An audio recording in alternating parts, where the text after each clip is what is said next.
अरे गांव की गवार, क्या अब खाना बनाना भी नहीं आता तुम्हें?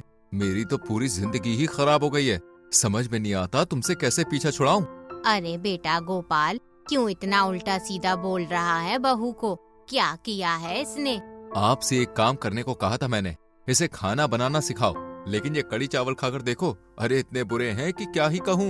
लेकिन मैंने भी यही कड़ी चावल खाए हैं, ये तो बहुत अच्छे बने हैं सच में। आप तो तारीफ करेंगे ही ना, आपकी पसंद से जो आई है ये। अरे ऐसा कीजिए, आप ही रहिए इस गंवार के साथ, मैं अब इसके साथ और नहीं रह सकता। जा रहा हूँ यहाँ से मैं, हमेशा हमेशा के लिए। माँ जी इन्हें रोकिए। जाने दे उसे, शाम को आ जाएगा, ऑफिस गया है कहीं नहीं जाएगा। कुसुम ने सीमा और गोपाल की अरेंज मैरिज करवाई थी। सीमा गांव से थी, इसलिए गोपाल उसे जरा भी पसंद नहीं करता था। आज भी वो रोज की तरह सीमा को ताना मारकर ऑफिस जाता है और देर रात तक घर नहीं लौटता। माँ जी देखिए 10 बज रहे हैं, लेकिन वो अभी तक नहीं आए। अब तो मेरा भी जी घबरा रहा है, ना जाने कहाँ होगा मेरा बच्चा। कुसुम गोपाल को फोन लगाती है। क्या है माँ? कहाँ हो बेटा? घर नहीं आए अभी तक? कहा था ना, अब मैं कभी घर नहीं आऊंगा। अरे तुम रहो अपनी उस गवार बहू के साथ, मैं हिना के साथ रहना चाहता हूँ और हम दोनों जल्द ही शादी भी करने वाले हैं। डिवोर्स के पेपर्स भेज दूंगा, कह देना अपनी उस गवार बहू से उन पर अंगूठा लगा दे। इतना कहकर गोपाल फोन काट देता है। इधर सीमा के पैरों तले जमीन खिसक जाती है, वो फूट फूट कर रोने लगती है। माँ जी अब मेरा क्या होगा? मैं कहाँ जाऊँगी, क्या करूँगी? तू रो मत बहू, मुझे तो अब भी विश्वास नहीं हो रहा कि मेरा बेटा ऐसा कर सकता है, पर तू हिम्मत मत हार, मैं तुझे कभी अकेला नहीं छोड़ूंगी। देखते ही देखते 1 महीना गुजर जाता है। जितनी भी सेविंग्स थी वो अब खत्म हो रही थी। महीने का अंत होते ही मकान मालिक भी किराया मांगने आता है और पैसे न देने पर कुसुम और सीमा को घर से बाहर निकाल देता है। बेचारी दोनों शहर से दूर एक गांव में टूटी फूटी झोपड़ी में पनाह लेती हैं। माँ जी मुझे बहुत अफसोस है कि मेरे साथ साथ आपको भी यूँ दर बदर की ठोकरें खानी पड़ रही हैं और इस तरीके से भटकना पड़ रहा है। पर अब लगता है मुझे कोई काम ढूंढना पड़ेगा। हमारे पास अब सिर्फ ये थोड़े से ही पैसे हैं, 1-2 दिन से ज्यादा नहीं चलेंगे। बहुत भूख लगी है, पहले जा कुछ खाने को ले आ। सीमा तुरंत दुकान पर जाती है और बेसन चावल ले आती है, साथ में कुछ जरूरी सामान भी, ताकि खाना बना सके, और बढ़िया से कड़ी चावल अपनी सास को खिलाती है। सीमा तेरे हाथों में जादू है, खासकर कड़ी चावल, ये तो तू बहुत अच्छे बनाती है। मैंने रास्ते में देखा था, गांव के ही चौराहे पर एक आदमी कड़ी चावल बेच रहा था, उसकी दुकान पर बहुत भीड़ थी। क्यों ना तू भी कड़ी चावल का ठेला लगा ले? कह तो आप सही रही हैं माँ जी, लेकिन ये पैसे अगर मैं इन सब में लगा देती हूँ तो हमारे पास फूटी कौड़ी भी नहीं बचेगी, और अगर ठेला नहीं चला तो? तू चिंता क्यों करती है, ईश्वर है ना, वो सब संभाल लेगा। तू ऐसा कर, कल से ही काम शुरू कर। कुसुम के कहने पर सीमा अगले दिन से ही कड़ी चावल बनाने के लिए ठेला और जरूरी सामान ले आती है और घर के नजदीक ही कड़ी चावल बेचना शुरू कर देती है, जिसमें कुसुम भी उसकी मदद करने लगती है। अरे वाह बहन जी, कड़ी चावल तो बहुत अच्छे हैं, 1 प्लेट और लगा दीजिए जरा। देखा, ग्राहक आ रहे हैं और तेरे हाथ के कड़ी चावल की तारीफ भी कर रहे हैं। सीमा के ठेले पर 2-4 ग्राहक आते हैं, लेकिन फिर शाम तक वो खाली बैठी रहती है। माँ जी आज तो बहुत कम कड़ी चावल बिके, ऐसे ही चलता रहा तो हमें बहुत नुकसान होगा। तू हिम्मत क्यों हारती है, अभी तो पहला दिन था, धीरे धीरे ग्राहक भी बढ़ जाएंगे। अगले कुछ दिनों तक सीमा की दुकान हल्की फुल्की ही चल रही थी कि एक दिन उसकी दुकान पर एक इन्फ्लुएंसर आता है। हेलो मैम, मेरा नाम राहुल है, मैं सोशल मीडिया इन्फ्लुएंसर हूँ और फूड व्लॉगिंग करता हूँ। आप वही है ना जो फोन पर अलग अलग खाने की तारीफ करते हैं? जी हाँ वही हूँ, और आज मैं इस गांव में भी कुछ एक्सप्लोर करने आया था कि तभी आपके कढ़ी चावल की खुशबू सूंघी, बहुत ही लाजवाब है। क्या मैं आपके और आपके कढ़ी चावल की वीडियो बना सकता हूँ? लेकिन इससे क्या होगा? मैम आपको फायदा ही फायदा होगा, लोग आपके कढ़ी चावल की वीडियो को ज्यादा से ज्यादा देखेंगे और हो सकता है कि आपके कढ़ी चावल पूरे देश में फेमस हो जाए, क्योंकि मुझे करोड़ों लोग फॉलो करते हैं। राहुल के समझाने पर सीमा वीडियो बनवाने के लिए राजी हो जाती है। वीडियो तो बन गई, अगर आप बुरा ना माने तो मैं कुछ सलाह दूं? जी कहिए। आपने अपने ठेले को थोड़ा सजाइए, इसे थोड़ा लुक दीजिए। वो क्या है ना, आजकल की दुनिया का उसूल है, जो दिखता है वही बिकता है, यानी कि लोग उसी के पीछे भागते हैं। इसलिए अपने ठेले को जितना हाईलाइट हो सके उतना सुंदर बनाइए। आप कह तो सही रहे हैं, लेकिन हमारे पास इतने पैसे नहीं हैं। अभी तो मेरा ठेला भी मुश्किल से ही चल रहा है। तो कोई बात नहीं, मैं आपकी मदद करूंगा। राहुल तुरंत सीमा के ठेले को अच्छा लुक देता है। आसपास लोगों के बैठने की व्यवस्था भी करता है। वहीं सीमा की कड़ी चावल वाली वीडियो भी खूब देखी जा रही थी। देखते ही देखते सीमा के ठेले पर कड़ी चावल खाने वालों की लाइन लग जाती है। एक साथ इतने ग्राहक। हाँ माँ जी, जल्दी जल्दी काम करना होगा, वरना ग्राहक लौट जाएंगे। राहुल भी सीमा की मदद करता है और कुसुम भी। तीनों जल्दी जल्दी गांव वालों को कड़ी चावल देते हैं और हर कोई सीमा के हाथ के कड़ी चावल खाकर उसकी जमकर तारीफ करता है। राहुल, तुम्हारे वीडियो और आइडिया ने तो कमाल ही कर दिया।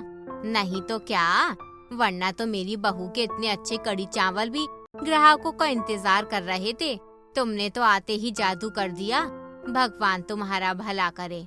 माँ जी, वो कहावत तो आपने सुनी ही होगी कि टैलेंट के साथ थोड़ा शो ऑफ अगर हो जाए तो दुनिया मुट्ठी में की जा सकती है। अब से सीमा के ठेले पर गांव ही नहीं बल्कि शहर से भी लोग आने लगते हैं। सेलिब्रिटीज, इन्फ्लुएंसर भी उसके कड़ी चावल को प्रमोट करते हैं। जल्द ही टीवी, सोशल मीडिया, हर जगह सीमा के कड़ी चावल फेमस हो जाते हैं और वो एक बड़ा सा घर और रेस्टोरेंट खोल लेती है। इसी बीच एक दिन गोपाल आता है। माँ, मैंने सीमा की वीडियोस देखी तो मुझसे रहा नहीं गया और मैं यहाँ चला आया। मैं तुम दोनों को ढूंढते हुए अपने घर भी गया था, लेकिन वहाँ पता चला कि तुमने घर छोड़ दिया है। छोड़ा नहीं था बेटा, पैसा न होने के कारण हमें निकाल दिया गया था। तूने तो एक बार भी पलट कर नहीं देखा कि तेरी बूढ़ी माँ और तेरी पत्नी कैसे रहेगी, लेकिन उस बेचारी ने मुझे कभी अकेला नहीं छोड़ा। मैं जानता हूँ माँ, मैंने बहुत गलत किया है, लेकिन मुझे माफ कर दो। सीमा से दूर रहकर मुझे एहसास हुआ कि मैंने किसे छोड़ दिया। अब कुछ नहीं हो सकता। मैंने फैसला कर लिया है कि मैं अपनी बहू नहीं, बेटी सीमा की शादी राहुल से करवाऊंगी, जिसने उसके बुरे समय में उसका पूरा पूरा साथ दिया। गोपाल को जब राहुल के बारे में पता चलता है तो वो भी सीमा की खुशी के लिए यहाँ से जाने लगता है। लेकिन तभी सीमा आती है। माँ जी, राहुल सिर्फ मेरा दोस्त है।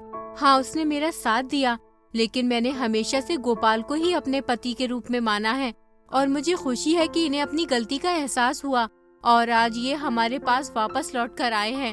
मुझे माफ कर दो सीमा, मैंने तुम्हें गवार कहा, लेकिन तुम तो महान हो।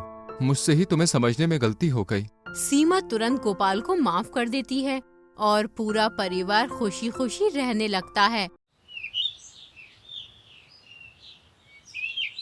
भानु गांव में अपनी पत्नी रेखा और बेटी भूमि के साथ रहा करता था। भानु का छोटा सा चाय का ठेला था, जबकि रेखा घरों में साफ सफाई का काम किया करती थी। भूमि 10वीं की परीक्षा की तैयारी कर रही थी। एक दिन माँ बेटी दोनों घर में बैठी ही थी कि तभी गांव वाले भानु को उठाकर ले जाते हैं। हाय राम, क्या हुआ इन्हें? आप ठीक तो हैं? हे भगवान, क्या हो गया? रेखा भाभी, भानु भैया दुकान पर खड़े चाय बना रहे थे कि तभी अचानक से वो गिर पड़े। अरे वो तो अच्छा हुआ कि मैं वहीं पे था, तो वक्त रहते इन्हें यहाँ ले आया। मुझे तो लगता है कि इन्हें लकवा मार गया है। रेखा तुरंत गांव के एकमात्र डॉक्टर को बुलाकर लेकर आती है। वो भानु को चेक करता है। रेखा बहन, भानु को लकवा मार गया है, अब उसका शरीर किसी काम का नहीं है। भानु की गर्दन टेढ़ी हो चुकी थी। वो बिस्तर पर पड़ा डॉक्टर और परिवार की सभी बातें सुन रहा था, लेकिन कुछ बोल नहीं पा रहा था। ये क्या हो गया? अब हमारा क्या होगा? माँ, चिंता मत करो, बाबा ठीक हो जाएंगे, तुम रो मत। कुछ दिन यूं ही गुजर जाते हैं। रेखा भी कई दिनों से काम पर नहीं गई थी, जिस वजह से घर में पैसे, राशन सब खत्म होने आया था। ये देख रेखा घर के आंगन में बैठी रोने लगती है। माँ, आप रोती क्यों हो? भगवान हमारी परीक्षा ले रहा है, आप चिंता मत करो। हम बाबा का चाय का ठेला दोबारा लगाएंगे और घर खर्च के साथ साथ बाबा का इलाज भी करवाएंगे। तू जो सोच रही है वो इतना आसान नहीं है, और फिर तेरी परीक्षा भी तो है। परीक्षा में अभी समय है, मैं पढ़ लूंगी, और वैसे भी बाबा की दवाइयों और घर खर्च के लिए पैसे तो चाहिए ना, इसलिए हम कल से बाबा का चाय का ठेला जरूर शुरू करेंगे। रेखा भी भूमि की बात मान लेती है और दोनों माँ बेटी अगले ही दिन भानु का ठेला लेकर बाजार पहुंचती हैं। वो घंटों तक इंतजार करती है, लेकिन चाय पीने कोई नहीं आता। मुझे नहीं लगता कोई चाय पीने आएगा। ऐसी बात नहीं है माँ, वो हमने बहुत दिनों बाद ठेला खोला है ना, और ये ठेला भी तो कितना पुराना और गंदा सा हो गया है। मैं इसे कल अच्छी तरह से सजा दूंगी। और हाँ, हम ये प्लास्टिक के कप नहीं, कुल्हड़ में चाय देंगे। आखिरकार शाम भी हो जाती है, लेकिन रेखा की एक भी चाय नहीं बिकती। वो निराश थी, पर भूमि पूरी रात ठेले को सजाने में लगा देती है। अगली ही सुबह वो कुमार से उधार कुल्हड़ भी ले आती है। अगले दिन हल्की हल्की बारिश भी होने लगती है। वाह बारिश, माँ आज तो हमारी चाय जरूर बिकेगी, क्योंकि बारिश में चाय पीने का मजा ही अलग आता है। तेरे मुंह में घी शक्कर, काश जैसा तू कह रही है वैसा ही हो, वरना आज भूखे सोने की नौबत आ जाएगी। रेखा और भूमि एक बार फिर अपने ठेले को लेकर बाजार पहुंचती हैं। कुल्हड़ वाली चाय ले लो, रेखा के हाथ की गर्मा गर्म चाय। रेखा की आवाज सुनकर कुछ लोग उसके ठेले पर आते हैं। अरे वाह, भीनी भीनी बारिश में कुल्हड़ वाली चाय बना दो बहन जी, अब फटाफट 2 कुल्हड़ वाली चाय बना दो। रेखा के हाथ की चाय पीकर ग्राहक उसकी तारीफ करते नहीं थकता। वाह, मजा आ गया, कसम से ऐसी कुल्हड़ वाली चाय मैंने आज तक नहीं पी। अरे आपके हाथों में जादू है, अब से मैं रोज यहाँ पे चाय पीने आऊँगा।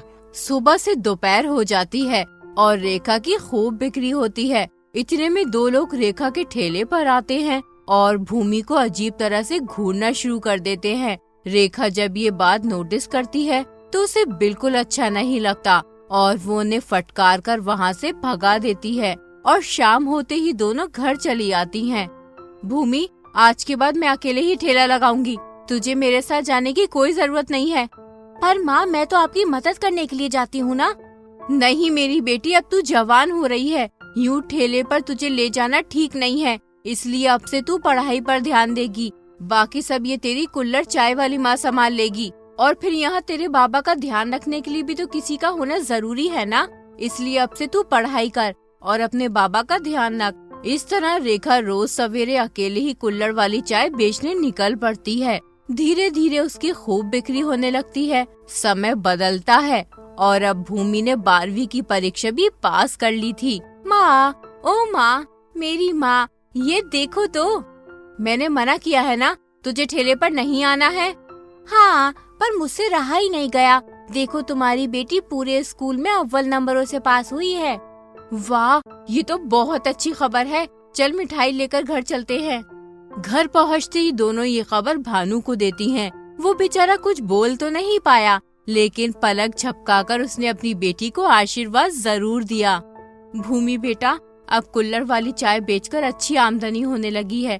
तेरी परीक्षा भी हो गई है, बाबा का इलाज भी चल रहा है, पर इन्हें शहर लेकर जाना है और उसके लिए हमें ज्यादा पैसे चाहिए। आप चिंता मत करो माँ, मैंने स्कॉलरशिप टेस्ट दिया है। अगर मुझे स्कॉलरशिप मिल गई तो मैं डॉक्टरी की पढ़ाई कर पाऊंगी और फिर अपने बाबा का इलाज खुद ही कर दूंगी। सिर्फ बाबा ही नहीं, बाबा जैसे हर गरीब का इलाज करूंगी। रेखा भूमि की बातें सुनकर बहुत खुश होती है। किस्मत से भूमि को स्कॉलरशिप मिल जाती है और उसका शहर के बड़े मेडिकल कॉलेज में एडमिशन भी हो जाता है। भूमि दिन रात एक करके खूब मेहनत से पढ़ाई करती है। इधर गांव में रेखा आज भी कुल्हड़ वाली चाय बेचती है और भानु का भी ध्यान रखती है। पर एक दिन, रेखा बहन, मैं तुम्हें सालों से जानता हूँ, तुम्हारे जितनी मेहनती औरत मैंने कभी नहीं देखी। सालों से अपने पति का इलाज भी करवा रही हो और अपनी बेटी को शहर में पढ़ा भी रही हो। मेरी बेटी को तो बस मैं खर्चे के लिए पैसे देती हूँ, बाकी उसने अपनी मेहनत से सब कुछ किया है और इनका इलाज तो अभी मुझे शहर जाकर करवाना है ताकि ये जल्दी ठीक हो जाएं। असल में मैं भी यहाँ पर यही कहने आया था। वैसे तो इनकी हालत ठीक है, लेकिन अब इनको अच्छे इलाज की जरूरत है और ये जितना जल्दी होगा उतना ही अच्छा है, वरना फिर मैं भी कुछ नहीं कर पाऊंगा। डॉक्टर की बातें रेखा को परेशान कर जाती हैं। वो समझ नहीं पा रही थी कि कुल्हड़ वाली चाय बेचकर वो भानु का शहर में इलाज कैसे करवा पाएगी। और कुछ दिनों से भूमि की भी कोई चिट्ठी नहीं आई थी। इसी उधेड़-बुन में वो ठेला लेकर चाय बेचने जाती है, जहाँ एक बड़ी सी गाड़ी खड़ी हुई थी। लगता है आज कोई बड़े साहब मेरी कुल्हड़ वाली चाय पीने आए हैं, जल्दी से ठेला लगा लेती हूँ। इससे पहले कि रेखा ठेला लगाती, गाड़ी का दरवाजा खुलता है और उसमें से खूबसूरत सी लड़की बाहर निकलती है, जो कोई और नहीं भूमि ही थी। माँ, पहचानो अपनी भूमि को। आपकी दुआ और मेहनत का नतीजा है जो मैं एक बड़ी डॉक्टर बन पाई हूँ। अब से आपको ये ठेला लगाने की कोई जरूरत नहीं है, क्योंकि अब मेरी माँ आराम करेगी और उसकी बेटी नहीं बेटा काम करेगा। रेखा भूमि को इस रूप में देखकर बहुत खुश होती है, लेकिन वो कुल्हड़ वाली चाय बेचना जारी रखती है, क्योंकि इसी कुल्हड़ वाली चाय ने उसे बुरे वक्त में सहारा दिया था। भूमि भी रेखा की बात से इत्तेफाक रखती है और अपने बाबा का इलाज करती है। कुछ ही महीनों में भानु एकदम ठीक हो जाता है। अब भूमि गांव में एक क्लिनिक चलाती है और रेखा भानु मिलकर कुल्हड़ वाली चाय का ठेला लगाते हैं और पूरा परिवार खुशी खुशी रहने लगता है। चंदनपुर नाम के गांव में विमल अपनी पत्नी शांति के साथ रहता था। अरे ये क्या, आज आप फिर जल्दी आ गए, ऐसे कैसे चलेगा? शांति, मैं क्या करूं? गांव में कोई काम देने को तैयार ही नहीं है। ना जाने भगवान हमें कौन सी सजा दे रहा है। सेठ धनीलाल के बारे में क्या सोचा है? पता नहीं क्या होगा, लेकिन आज भी मैं उसके पैसे नहीं दे पाऊंगा। इतने में सेठ धनीलाल आ जाता है। क्या कहा? मेरे पैसे आज भी नहीं मिलेंगे? अरे भाई, तुम्हारे पिताजी को मरे हुए भी पूरे 5 साल हो गए, अब तक तुमने उनका कर्ज नहीं चुकाया। मुझे पिताजी ने कभी नहीं बताया कि उन्होंने मेरी शादी करने के लिए आपसे 1 लाख का कर्ज लिया था, बल्कि मुझे तो सिर्फ 20,000 रुपए का पता था। अरे तो भाई, ब्याज भी तो नहीं दिया। अगर आज पैसे है तो दे दो, वरना ये घर खाली कर दो। लेकिन हम कहाँ जाएंगे? हमारे पास तो कोई ठिकाना ही नहीं है। मैंने कोई धर्मशाला नहीं खोल रखी, कहाँ जाना है कहाँ नहीं ये तुम देखो। धनीलाल शांति और विमल को घर से धक्के देकर बाहर निकाल देता है। देखा जी, इस गांव में ना सिर्फ हमने गरीबी झेली है, बल्कि अपमान भी सहा है। यहाँ हमारा भविष्य बेहतर नहीं हो सकता, इसलिए हमें शहर चलना चाहिए। हाँ, मैं भी यही सोच रहा हूँ। शहर में मेरा एक दोस्त भी है, मैं उसकी मदद ले सकता हूँ। दोनों पति पत्नी शहर के लिए रवाना हो जाते हैं और विक्की का पता पूछकर उसके छोले भटूरे के बड़े से ढाबे के पास पहुंच जाते हैं। अजी, आप ये कहाँ आ गए?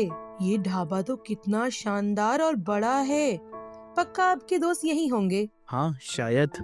विमल अंदर जाकर देखता है तो कुर्सी पर विक्की बैठा होता है और इसके ठीक सामने विक्की की बहन निर्मा पैसे गिन रही होती है। विक्की यार, तू यहाँ क्या? ये तेरा ढाबा है और वो निर्मा है ना, जब छोटी थी तो इसे घुमाने ले जाता था।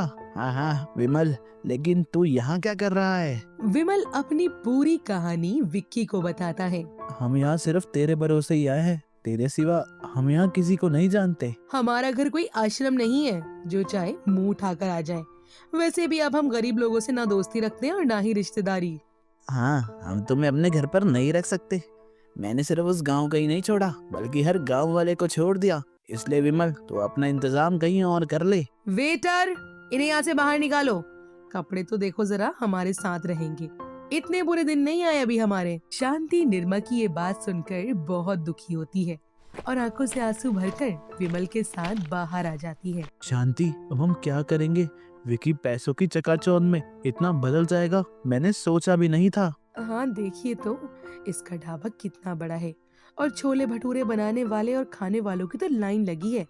घमंड तो आएगा ही। छोले भटूरों का नाम सुनते ही विमल के दिमाग में तो एक आइडिया आता है। शांति, क्यों ना मैं भी शहर में एक छोले भटूरे की दुकान खोलूं? तुमने तो मेरे हाथ के छोले भटूरे खाए हैं, सब लोग बहुत तारीफ करते हैं। विचार तो अच्छा है, पर पैसे? हम गांव से खाली हाथ आए थे, हम कहां से पैसों का इंतजाम करेंगे? विमल और शांति दोनों बैठकर सोच ही रहे होते हैं कि तभी मैंने कुछ सोचा है। हाँ बोलो। मेरे कानों की ये झुमके सोने के हैं, तो क्यों ना हम इन्हें बेचकर पैसे ले लें, तो कैसा रहेगा? लेकिन ये झुमके ही तुम्हारे जेवर में आखिरी बचे हैं, अगर इन्हें भी बेच दिया तो तुम्हारे पास कुछ भी नहीं बचेगा। क्या जी आप भी, अगर भगवान ने साथ दिया तो जेवर बन जाएगा, लेकिन फिलहाल हमें इन्हें बेचना ही पड़ेगा। दोनों पति पत्नी सुनार की दुकान पर जाते हैं और झुमकों को बेचकर पूरे 10,000 रुपए मिल जाते हैं। इन पैसों से ये दोनों किराए पर एक घर, एक ठेला और छोले भटूरों का सामान ले आते हैं। देखना शांति, तुम मेरे छोले भटूरों की खुशबू पूरे शहर में फैलेगी, हम भी इस गरीबी से निजात पा लेंगे। हाँ हाँ, क्यों नहीं।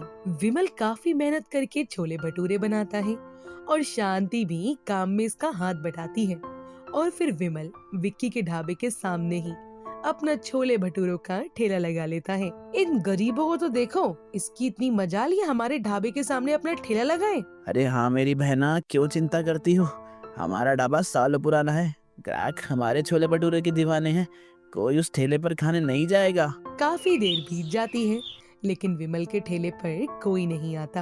अब तक कोई छोले भटूरे खाने नहीं आया है, भगवान मेरी मदद कर। इतने में एक आदमी इसके ठेले पर आ जाता है। अरे भाई, नया ठेला लगता है, एक प्लेट लगाओ तो जरा। हाँ भाई साहब, क्यों नहीं, अभी लगाता हूँ। वाह भाई वाह, मजा आ गया। 20 रुपए में मैंने आज तक इतने स्वादिष्ट छोले भटूरे नहीं खाए। सामने विक्की के ढाबे पर भी छोले भटूरे मिलते हैं और रेट देखो कितना हाई फाई है। विमल शाम को अपने घर चला जाता है। कैसा रहा आज का दिन? बस भगवान का शुक्र है, थोड़े बहुत बिक गए। विक्की के ढाबे पर तो बड़े बड़े लोग आते हैं, लेकिन मेरा ढाबा देखकर कोई आना ही नहीं चाहता। भरोसा रखिए, सब अच्छा होगा। अगले दिन विमल के ठेले पर लोगों की भीड़ लग जाती है, जिसे देख निर्मा और विक्की दोनों बहुत गुस्सा करते हैं। और अब इस तरह विक्की के ढाबे पर कम लोग, जबकि विमल के ढाबे पर ज्यादा लोग आते हैं। कुछ तो करना पड़ेगा निर्मा, वरना हमारी सालों की मेहनत यही विमल बर्बाद कर देगा। निर्मा शाम को विमल के घर जाती है। अरे आप यहाँ? हाँ भाभी, मुझे माफ कर दो, अब मैंने आपके साथ बहुत गलत किया। अरे कोई बात नहीं, बैठो। अब तो विमल भैया का ठेला काफी अच्छा चल रहा है। मैं तो कहती हूँ आप छोलों में से ये मसाला मिला देना और ज्यादा बिक्री होगी। हम भी छोलों में यही खास मसाला मिलाते हैं। भोली भाली शांति इस मसाले को अगले दिन छोलों में डाल देती है, लेकिन इसके बारे में विमल को नहीं बताती। अरे विमल भाई, एक प्लेट छोले भटूरे लगा दो। सुरेश छोले भटूरे खाने के बाद यहाँ से चला जाता है, लेकिन थोड़ी देर बाद गुस्से में विमल के पास आता है। अरे भाई, क्या मिलाकर खिला दिया जो मेरा पेट ही खराब हो गया। बाकी ग्राहक भी शिकायत लेकर आते हैं और आज विमल की ज्यादा बिक्री नहीं होती और ये घर चला जाता है। विमल जब ये बात शांति को बताता है तो शांति इसे निर्मा के मसाले वाली बात बताती है और दोनों समझ जाते हैं कि वो मसाला नहीं बल्कि पेट खराब करने वाला नुस्खा था। अगले दिन फिर से विमल अपना ठेला लगाता है और सभी ग्राहकों से माफी मांगकर आज उन्हें आधे दाम में छोले भटूरे खिलाता है और आज उसके पास काफी ज्यादा भीड़ लगती है। ये क्या, हमारा प्लान फेल हो गया? Oh no. भैया मैं तो कहती हूँ इस विमल को अपने ढाबे पर लगा लो। मैंने सुना है ये छोले भटूरे बहुत अच्छे बनाता है, तो क्यों ना हम इसे काम पर रखकर इसकी रेसिपी जान लें और फिर इसे धक्के मार के निकाल देंगे। वाह बहन, क्या आइडिया है। दोनों भाई बहन विमल के घर जाकर विमल और शांति को अपनी मीठी मीठी बातों में उलझा लेते हैं। अगले दिन से विमल अपना ठेला ना लगाकर विक्की के ढाबे पर खाना बनाने लगता है। 2-4 दिन सब ठीक चलता है, लेकिन फिर ये लो अपने पैसे और कल से आने की जरूरत नहीं है। लेकिन मैंने क्या किया? आप लोगों ने मुझे काम पर रखा था और अब निकाल रहे हैं। हाँ, हमें तेरी रेसिपी जाननी थी, हमने जान ली और अब तो निकल। विमल दुखी मन से घर आकर शांति को सारी बात बताता है। आप अपना दिल छोटा मत कीजिए, आप फिर से अपना ठेला लगा लीजिएगा। अगले दिन विमल अपना ठेला लगाता है और इधर निर्मा और विक्की मिलकर विमल की रेसिपी की मदद से छोले भटूरे तैयार करते हैं।